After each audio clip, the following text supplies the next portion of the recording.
A biting November wind whipped through the skeletal branches of the ancient oaks surrounding Blackwood Manor. Elias Thorne, a historian obsessed with forgotten lore, shivered, pulling his threadbare coat tighter. He'd followed whispers of chilling tales passed down through generations of terrified villagers to this desolate corner of New England. The whispers spoke of a ledger, bound in human skin, held within the manor's decaying walls, a ledger that contained unspeakable things. He had found the first part, confirming its horrifying purpose, a record of deals made with something ancient and malevolent. Now he sought the second. The Blackwood Manor stood silhouetted against the bruised twilight sky, a monument to forgotten sins. Its windows were vacant eyes staring out at the world, and a palpable sense of dread clung to the air like grave soil. Elias, driven by a morbid curiosity that bordered on madness, picked the rusted lock on the front gate and slipped inside. The interior was a symphony of decay.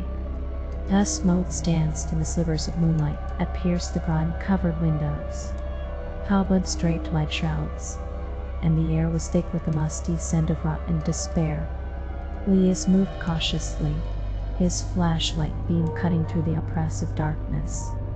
He followed the layout of the first half of the ledger, hoping to find a clue. He found himself in the library, a once grand room now ravaged by time. Books lay scattered and torn, their pages brittle and yellowed. A massive oak desk dominated the room, its surface covered in a thick layer of dust. It was there, tucked away in a hidden compartment, that he found it, the second volume of the Devil's Ledger.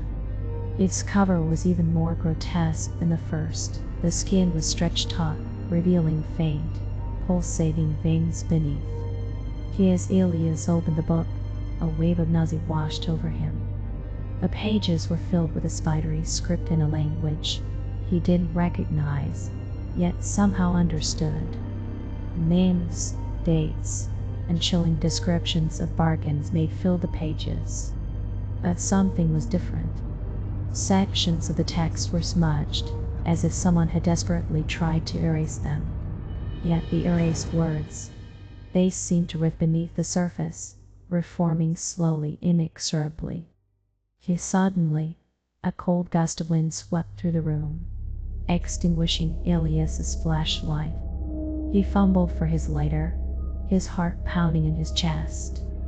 As the flame flickered to life, he saw it, a figure standing in the doorway, shrouded in shadow. It was tall and gaunt, its face obscured by darkness, but its eyes burned with an unholy light. A voice, rasped by an ancient, echoed through the room.